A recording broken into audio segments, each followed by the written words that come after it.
오늘 디도서 마지막입니다. 3장이고요. 첫 번째 이제 1장에서 이제 교회 안에서의, 그리고 2장에서는 이제 일상에서, 그리고 가정에서 모습을 얘기한다면, 마지막으로는 이제 세상 가운데 그리스도인은 어떠해야 하는가에 대한 이야기를 하고 있습니다. 먼저 디도에게 그레데 사람들을 일깨워서 다스리는 사람들과 권세 있는 사람들에게 복종하고 순종하게 하며 선한 일을 할 준비를 하게 하고라고 되어 있는데요. 그래서 여기에 보면은 다스리는 사람들, 권세 있는 사람들을 얘기를 하는데, 지도자들이라고 얘기를 할 수가 있겠고, 그리고 혹은 위정자, 우리 요즘 말로 할 것 같으면 정치가들, 그러니까 상당히 좀 지위가 높아서, 그래서 그들에게 대한 어떤 책임과 그리고 결정에 대한 부분이 있는 그런 사람들을 얘기를 하는 것이죠. 그들에게 복종을 하고 순종하고 모든 선한 일을 할 준비를 하게 하고, 그리고 남을 헐뜯거나 다투지 않고 모든 사람에 대하여 너그러움과 진정한 온유를 나타내게 해라라고 얘기를 합니다. 그래서 세상 가운데 지도자들에 대한 존중을 얘기를 하고 있고, 그들을 위하여서 중보를 해줄 수 있는 그런 모습을 태도 가운데 바울은 디도를 통하여서 가르치라라고 얘기를 하고 있는 것이죠. 왜냐하면 하나님께서는 우리가 하나님 나라를 살아가지만 또 이 땅을 살아가면서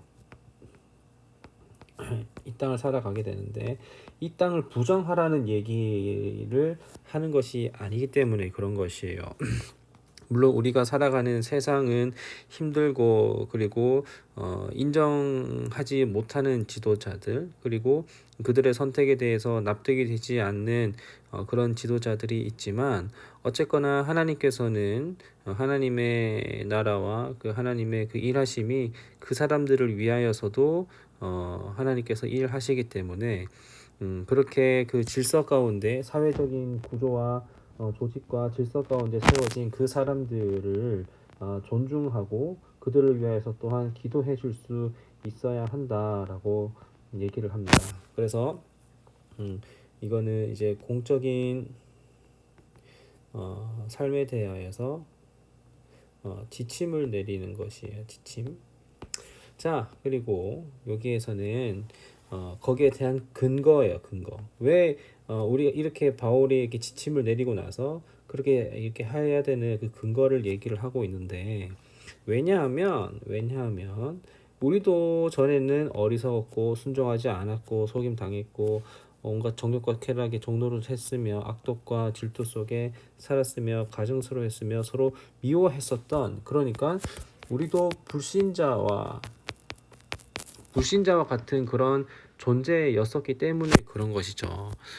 그러니까 뭐 이렇게 1차원적인 표현으로서는 우리도 죄인이었기 때문에, 물론 뭐 의인이 된 건 아니지만 우리도 비그리스도인이었을 때 하나님에 대한 어떤 인격적인 만남과 관계와 어떤 믿음이 없었을 때에는 우리도 그들과 똑같은 상태였었기 때문에, 우리도 또한 그들을 위하여서 그렇게 기도해주고 또 헌신하고 해줄 수 있어야 된다라는 것이죠. 그러면 3절에서 이제 4절로 넘어가게 될 때, 우리도 그러한 상태였기 때문에 1, 2절의 그 어떤 권위자들에 대해서 존중을 해야 되고, 그러면서 우리의 옛 모습을 얘기를 하는 것이죠. 근거로서. 그러나 우리의 상태가 이제 달라지게 된 것은 무엇이냐? 우리가 어떤 노력이나 수준에 수준에 의해서 이렇게 우리의 그 어떤 그 신분이 바뀐 게 아니잖아요. 우리 구주 하나님의 자비와 사랑이 나타났을 때 그분이 우리를 구원하셨다라는 것을 얘기를 하는 것이에요. 그러니까 전적인 하나님의 은혜를 얘기를 하는 것이죠. 우리의 의로운 행위 때문에 하나님께 받아들여지고 하나님께서 우리를 구원해 주신 게 아니라 오직 그분의 자비로 인하여서 우리를 구원해 주셨기 때문에 우리는 하나님께서 구원하지 않았으면 여전히 3절의 상태이다라는 것을 얘기를 하는 거예요. 하나님께서는 우리를 거듭나게 씻어주시고 성령의 새롭게 하심으로 인하여서 우리를 이러한 방식으로 구원을 하셨는데 우리 구주 예수 그리스도 인해 그분이 우리에게 성령을 풍성하게 부어주셨고 이는 우리가 그분의 은혜로 의롭게 되어서 그분의 은혜로 우리가 의롭게 됩니다. 그렇기 때문에 우리가 자랑할 수 있는 것, 우리가 내세울 수 있는 것,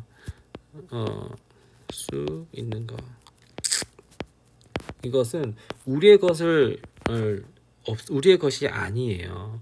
우리는 온전히 하나님의 것을 자랑하고 하나님의 것을 내세우고 예수 그리스도를 자랑하고 예수 그리스도를 내세우고 예수 그리스도께서 우리를 덮어주신 것을 의롭게 하신 것을 우리가 자랑하고 내세울 수 있어야 되는 것을 얘기를 하는 것이죠. 그래서 우리가 그렇게 의롭게 되고 영생의 소망을 따라서 상속자들이 되게 하려는 것, 그러한 어떤 이 근거로 인하여서 우리는 공적인 삶에 대한 그 이 지침을 우리는 기꺼이 따를 수 있다라는 것입니다. 그래서 우리가 먼저 하나님으로부터 받은 그 은혜를 우리가 잘 기억하게 된다면 그러면 우리는 교회 안에서만 그렇게 잘 살아가는 것이 아니라 혹은 일상생활 가운데에서 뿐만 아니라 우리 세상 가운데서도 우리가 그 사람들과 어떤 배타적인 그런 태도를 취하는 것이 아니라 우리 그리스도인으로서 구원받은 자로서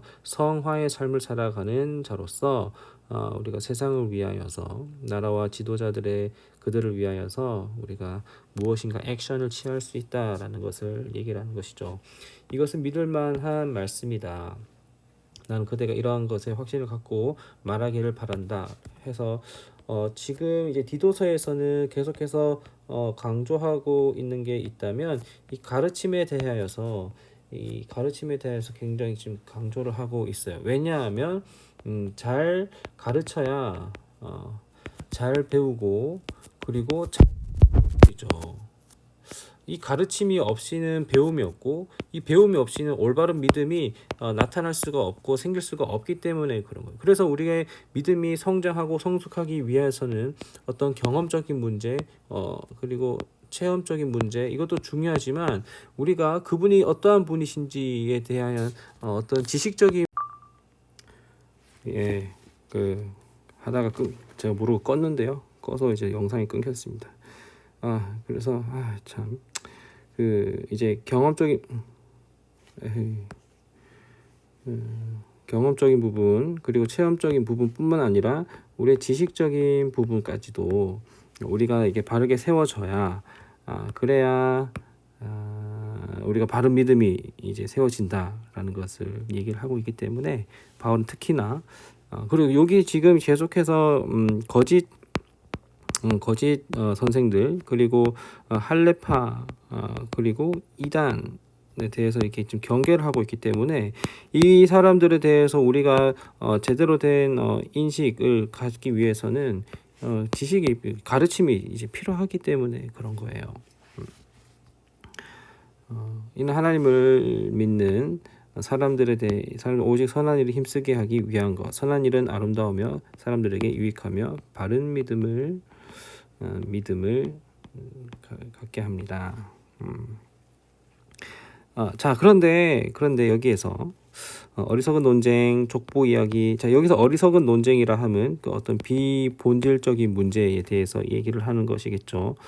우리는 참 저 한숨부터 나오긴 하는데 굉장히 비본질적인 부분에 대하여서 본질인 양 그렇게 마음을 빼앗기고 그리고 쓸데없이 감정과 그리고 어떤 그런 여러 가지 시간들을 낭비하고 소모하는 그런 경우가 있게 돼요.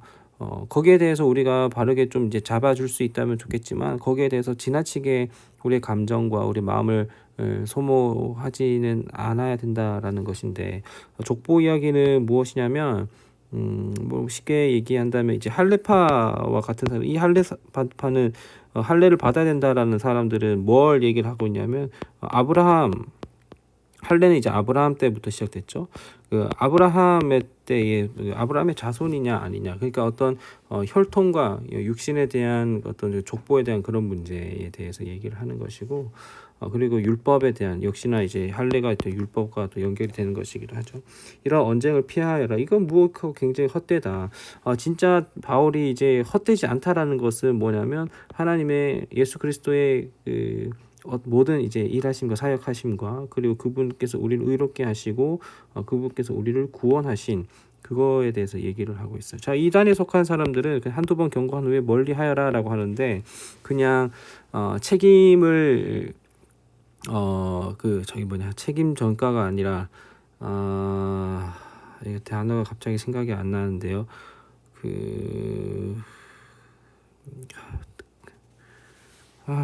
단어가 갑자기 생각이 안 나네. 근무태만 아닌데 근무태만 아니고 무슨 단어였더라.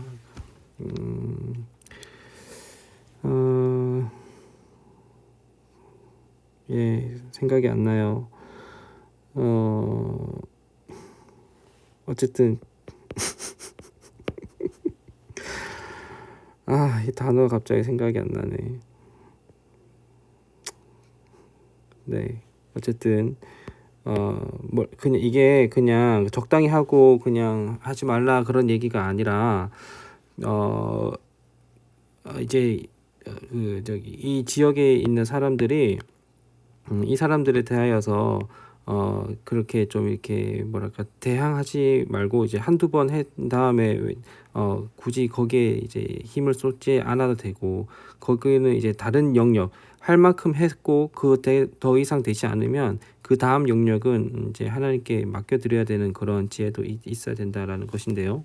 그런 사람들은 그래도 알다시피 타락하고 죄를 지어서 스스로의 양심의 가책을 받기 때문에 그런 것입니다. 그래서 그 양심의 가책을 받는다라는 것은 마음에 대한 부분은 또한 그 또 하나님에 대한 영역이기도 하기 때문에 괜히 사람과 사람들의 어떤 논쟁에 대해서 좀 이렇게 마음을 빼앗기지 말라라는 거 얘기를 하고 있습니다. 자, 여기서부터는 이제 마지막 디도와 그리고 이제 그레데에 있는 사람들에게 대한 인사를 얘기를 하고 있는데 여기에서 이제 마지막 어떤 그런 사람 인사 조정이라든지 그리고 이제 마지막 이렇게 좀 정리하는 그런 얘기를 하고 있어요. 그래서 바울이 끝까지 어떤 공동체를 세워 나감에 있어서 이렇게 책임감 있게 이렇게 좀 정리하는 그런 거를 얘기를 하고 있고, 뭐 그리고 여기 이제 이쪽은 바울이 늘 하는 그런 편지를 쓸 때 마무리하면서 그렇게 좀 이렇게 축도하는 그런 부분이라고 이게 생각하시면 됩니다. 예, 이렇게 해서 오늘 그 묵상 그리고 디도서를 정리하도록 하겠습니다.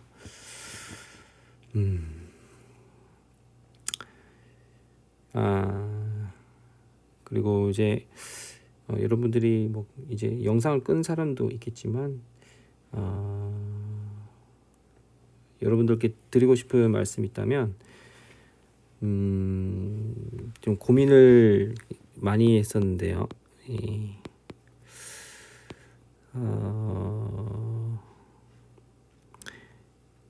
일단은 이제 QQ를 한 잠정적으로 이게 좀 잠깐 이제 멈추려고 합니다. 뭐 하루 이틀 혹은 1, 2주 고민한 건 아니고 꽤 고민을 하긴 했었는데 이제 준비를 하는 게 일단은 뭐 근무 시간에는 준비를 거의 못 하는 거는 당연하죠. 보통 이제 퇴근 이제 저녁 시간 이후부터 이렇게 하게 되는데 그때 되면 이제 집중력이 급격하게 떨어지는 제 모습을 보게 됩니다.